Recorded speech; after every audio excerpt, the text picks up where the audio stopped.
Compte rendu du Conseil des ministres ordinaire du jeudi 31 août 2023.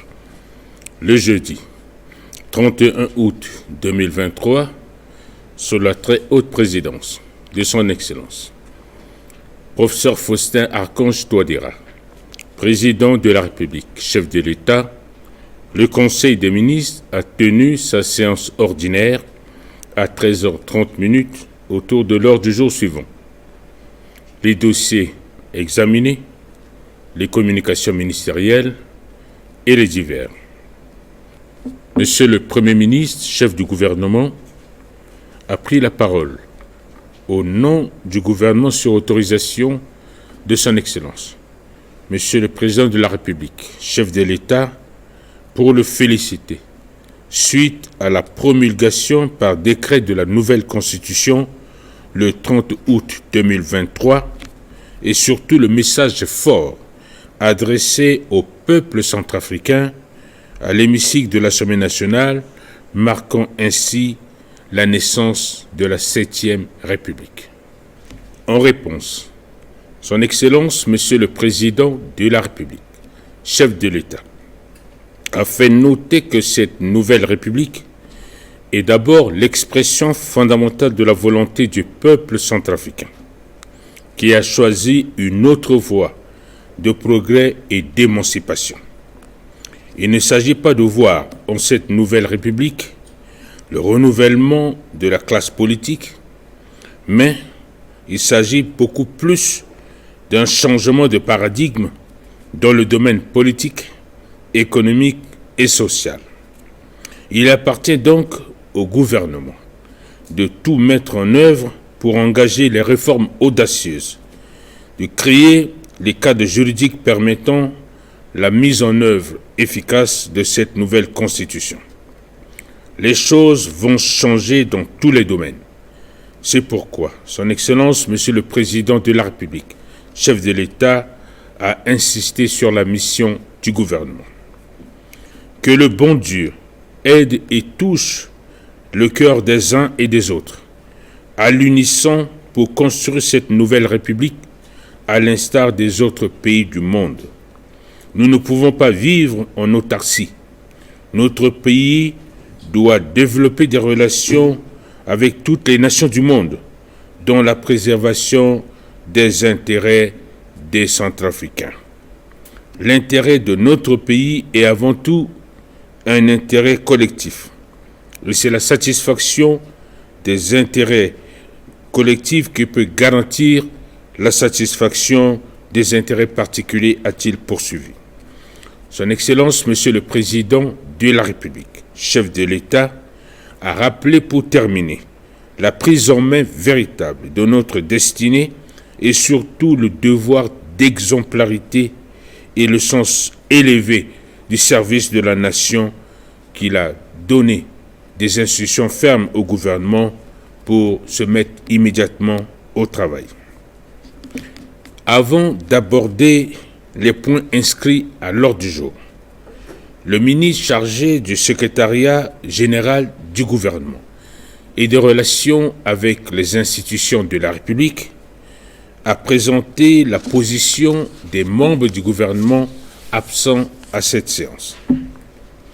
Au titre des dossiers à examiner, le ministre chargé des Transports et de l'Aviation civile a soumis à l'examen du Conseil le projet d'arrêté interministériel portant création d'une autorité chargée du contrôle de délégation de services publics pour les activités portuaires et des transports par voie d'eau en République centrafricaine. Le ministre a indiqué qu'en date du 4 avril 2023, l'État a concédé par une convention les activités portuaires et des transports par voie d'eau à la société dénommée Mercure Logistique Centrafrique, en abrégé MLC, faisant de cette structure l'armateur fluvial national et gestionnaire de ses ports publics, en vue d'impulser la mise en œuvre de cette convention il est prévu la création d'une autorité chargée du contrôle de délégations de services publics. Les activités de construction, réhabilitation, maintenance, entretien, gestion des biens mobiliers et immobiliers, ainsi que les transports par voie d'eau, ses annexes et son cahier de charges. Afin de relancer la dynamique d'un encadrement technique et efficace et d'un suivi régulier de l'exploitation des activités fluviales et portuaires concédées, le ministre a sollicité du Conseil la signature du dit projet d'arrêté. Après débat, le Conseil, tout en marquant son accord, a instruit le ministre de se concerter avec son collègue chargé des finances et du budget afin de revoir les dispositions concernant l'aspect d'autonomie du comité ainsi que la question d'indemnité qui sera accordée aux membres de ce comité. Le ministre chargé de la Défense nationale et de la reconstruction de l'armée a soumis à l'examen du Conseil la note relative aux besoins urgents en vecteur de mobilité au profit des forces armées centrafricaines. Le ministre a indiqué que dans le cadre de la montée en puissance de notre armée, suite aux multiples crises sécuritaires que le pays a connues, Son Excellence, Monsieur le Président de la République, chef de l'État, chef suprême des armées, a décidé de faire des forces armées centrafricaines, FACA, une armée moderne, professionnelle et de garnison en vue d'assurer leur mission régalienne de sécurisation des frontières et de la protection de la population. C'est dans cette optique qu'il a été mis en place 4 zones de défense sur l'ensemble du territoire avec des bataillons d'infanterie territoriale déployés dans les dites zones. Cependant, les bataillons déployés dans les différentes zones de défense manquent cruellement de vecteurs de mobilité, en particulier les véhicules de combat et les véhicules de transport de troupes pour exécuter dans le délai et dans de bonnes conditions les missions qui leur sont assignées. À cet effet, le ministre a sollicité du Conseil pour l'acquisition de ces équipements. Son Excellence, Monsieur le Président de la République, chef de l'État, a repris la parole pour rappeler que la réussite du programme de développement est conditionnée par la sécurité et la paix. À cet effet, il nous faut des moyens logistiques et également la prise en charge financière des hommes du rang à travers les primes globales d'alimentation. La stratégie proposée par le ministre est la bonne, mais il faut non seulement mener les opérations coup de poing pour pallier à certaines carences, mais surtout de faire les choses de manière intelligente pour ne pas pénaliser le fonctionnement normal de l'administration. Au terme des débats, le Conseil en a pris acte et instruit le ministre de poursuivre la réflexion en vue de rendre plus efficaces les opérations de nos forces de défense et de sécurité intérieure. Le ministre chargé de l'Éducation nationale a soumis à l'examen du Conseil la note relative à la rentrée scolaire 2023-2024. Le ministre a indiqué que la rentrée scolaire 2023-2024 a été toujours un grand événement de portée nationale, mobilisant les plus hautes autorités de notre pays, la communauté éducative, les partenaires techniques et financiers du système éducatif, ainsi que les partenaires sociaux.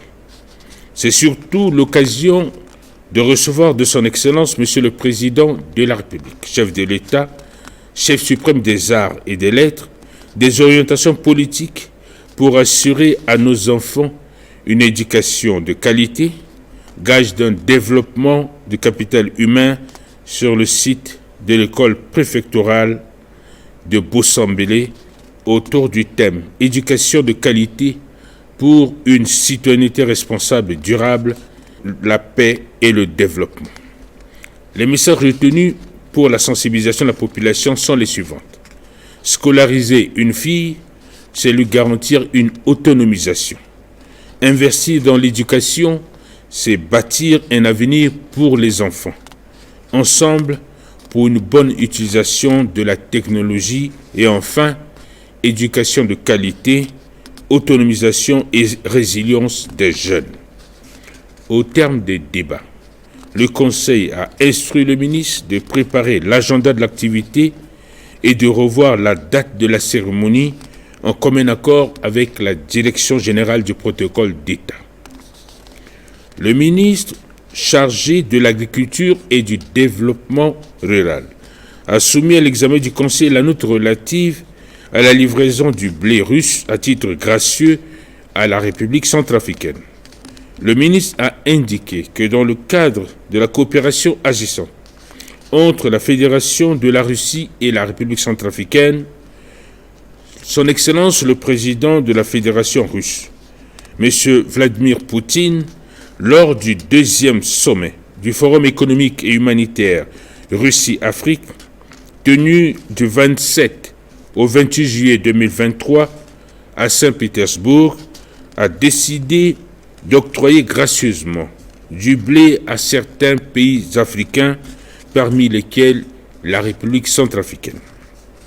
Ainsi, la visibilité de cette livraison requiert un certain nombre de dispositions pratiques pour la facilitation du transit jusqu'à Bangui. Dans cette optique, le département de la coopération internationale et du développement des exportations des produits agricoles du ministère de l'Agriculture de la Fédération de Russie sollicite du gouvernement des informations relatives, notamment les autorités ou organismes autorisés de la part de la République centrafricaine à réceptionner l'aide de la Russie, les prescriptions de la partie centrafricaine relatives à la fumigation du blé, les informations sur les ports où les marchandises seront livrées pour l'envoi ultérieur au RCA en propre, les normes de déchargement dans les ports spécifiés, les prescriptions techniques applicables aux bateaux, les prescriptions relatives aux documents d'expédition et aux certificats.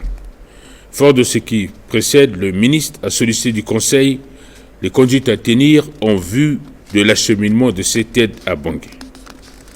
Étant entendu que un comité interministériel a été déjà mis en place pour faciliter les travaux et les mesures à prendre pour l'acheminement de ces blés, le Conseil, après débat, a instruit M. le Premier ministre, chef du gouvernement, de se concerter avec le ministre chargé de l'Agriculture et du Développement rural en vue de préparer le dossier pour répondre à la préoccupation du gouvernement par rapport à la modalité de cette livraison. Le ministre chargé de la promotion de la jeunesse, des sports et de l'éducation civique a soumis à l'examen du Conseil la note relative à la reconstruction du Centre national de basketball Martin Ngoko. Le ministre a indiqué que les problématiques de ces infrastructures sportives constituent un handicap majeur dans le développement des sports en République centrafricaine.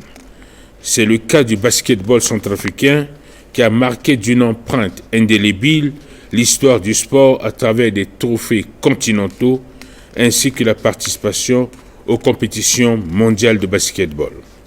En dépit du fait que le basketball centrafricain compte beaucoup de jeunes talents, il est pourtant relégué aujourd'hui au bas de l'échelle sur le plan international. Dans la perspective de résolution de ces défis, des négociations avaient été entamées avec plusieurs partenaires et notamment le National Basketball Association, NBA. Celle-ci est la principale ligue de basketball au monde, une des ligues professionnelles majeures du sport aux États-Unis d'Amérique. Ces négociations ont donc abouti à un accord de partenariat pour le financement des travaux de reconstruction d'un nouveau centre au titre du Centre national de basketball Martin Ngoko, qui devra, sans nul doute, satisfaire aux normes internationales de basketball. Une délégation de la NBA séjourne depuis peu à Bangui pour lancer les travaux de cette construction. Au cours des débats, et étant entendu que les travaux ont démarré, le Conseil a instruit M. le ministre de préparer tous les fonds de ce projet et de les soumettre à nouveau au Conseil de cabinet pour examen avant la saisine du Conseil des ministres. Le ministre chargé de l'enseignement supérieur, de la recherche scientifique et de l'innovation technologique a soumis à l'examen du Conseil la note relative à la nomination d'une personnalité aux fonctions de professeur émérite. Le ministre a indiqué que conformément au décret numéro 06.150 du 16 mai 2006, en son article 50 fixant les dispositions particulières applicables au cadre de l'enseignement supérieur et de la recherche scientifique, il est prévu la nomination des éminents professeurs d'université aux fonctions de professeur émérite. En application des dispositions de l'arrêté numéro 008/MESRS-DIRCAB-UBR du 2 juillet 2015, définissant les règles d'application du décret susmentionné, le Conseil d'université, tenu du 23 au 24 novembre 2022, a donné un avis favorable en attribuant à un digne fils du pays, le professeur Nestor Mamadou Nali, le titre de professeur émérite de l'université de Bangui. Vu que le professeur Nestor Mamadou Nali a servi au sein de l'université de Bangui depuis 1978, soit 45 ans de service, et ayant rempli toutes les conditions telles que prévues par les textes en vigueur, le ministre a sollicité l'adoption du dit projet de décret. Après cette présentation, le Conseil a marqué son accord et a adopté le dit projet de décret. La séance du Conseil des ministres a été suspendue par son Excellence, Monsieur le Président de la République, chef de l'État, à 16h35, compte tenu de certains impératifs politiques. Fait à Bangui le 1er septembre 2023, le ministre, chargé du secrétariat général du gouvernement et des relations avec les institutions de la République, Maxime Balalou. Je vous remercie.